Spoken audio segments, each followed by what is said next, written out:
একজন অতিথি আছেন, তার কাছে একটু আসতে চাই বিষয়টি নিয়ে। কারণ পরোক্ষ হোক বা প্রত্যক্ষ হোক, আমরা দেখেছি যে বিএনপি এই ক্ষেত্রে নানা ধরনের বক্তব্য যখন দিচ্ছে, তখন ইসলামী দলগুলো তারা মনে করছে যে বিএনপি হয়তো ধর্মের ভিত্তিতে যে ধর্মকে ব্যবহার করে ক্ষমতায় যেতে চায়, সেরকম নানা রকম বক্তব্যে আকার ইঙ্গিতে হোক, পরিষ্কার করে হোক, বারবার বলা হয়েছে বিএনপির ক্ষেত্রে। আসলেই কি বিষয়টা সেরকম? না, আপনি যে কথাটি বলেছেন এখানে একটি জিনিস লক্ষ্য করবেন যে আমাদের বাংলাদেশের কিছু কিন্তু মৌলিক মূলনীতি রয়েছে। যেমন আমাদের যদি পররাষ্ট্রনীতি আপনি দেখেন, সবার সাথে বন্ধুত্ব, কারোর সাথে সম্পর্ক শত্রুতা নয়। এর অর্থ এই নয় যে আমি কারো প্রতি ঝুঁকে পড়লাম আর কারোর সাথে আমি বৈরিতা তৈরি করলাম। অর্থাৎ বাংলাদেশ মর্যাদার ভিত্তিতে যারা আমাদেরকে মর্যাদা দেবে, যারা আমাদের স্বাধীনতা সার্বভৌমত্ব মেনে নেবে, তাদের সাথে আমাদের বন্ধুত্ব হবে।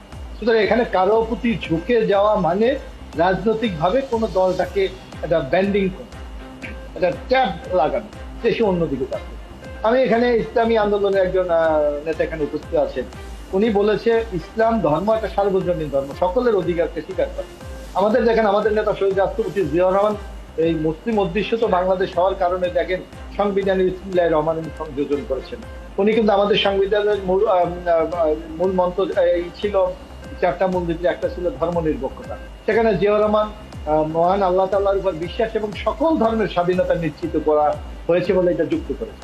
সুতরাং এর অর্থ বিএনপি একটা ধর্মান্ধ দল হয়ে গেছে এটা কিন্তু বলা যায় না, বরং আমরা বিশ্বাস করি ধর্ম যার যার, এবং সেই আমার ইসলামও সকল ধর্মকে যার যার ধর্ম পালন করার স্বীকৃতি কিন্তু আমাদের নবীজিও কিন্তু বিজয় হজের সামনে বলে গেছে।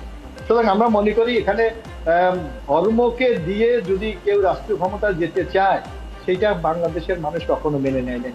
এখানে ইসলামী আন্দোলনের একজন নেতা এখানে আছেন, আমরা দেখি এই যে বিভিন্ন জায়গায় তারা কিন্তু ইতিমধ্যে প্রার্থী ঘোষণা করেছে এবং তারা নির্বাচনে প্রচারও চালাচ্ছে। তারা কিছু কিছু ইসলামকে ব্যবহার করে, যেমন বলা হচ্ছে যদি পাকা মার্কায় ভোট দেন আপনারা বেহেশতে চলে যান। এই সকল কথা আমাদের ইসলামে, আমাদের মানে হাদিসে বা কোরআনে কোথায় লেখা আছে যে কোনো মার্কায় ভোট দিলে সেই দলটি বেহেশতে চলে যাবে বা সেই লোকটি জান্নাতে চলে যাবে? অর্থাৎ এই ধর্মের ট্যাগ লাগিয়ে কিছু মানুষকে বিভ্রান্ত করতে চায়।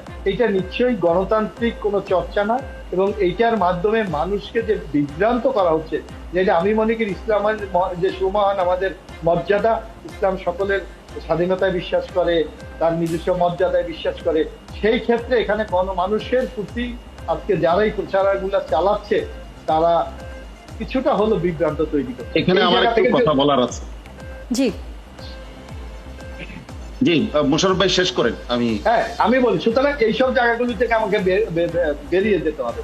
কারণ ধর্মের ভিত্তিতে পাকিস্তান তৈরি হয়েছিল, যে কথা উনি বলেছেন, কিন্তু ধর্মের ভিত্তি থেকে পাকিস্তান কিন্তু আপনি রক্ষা করতে পারেন। সেটা এই বৈষম্যের কারণে কিন্তু আজকে আমরা 1971 সালে মহান স্বাধীনতা যুদ্ধের মধ্যে বাংলাদেশ অর্জন করেছি।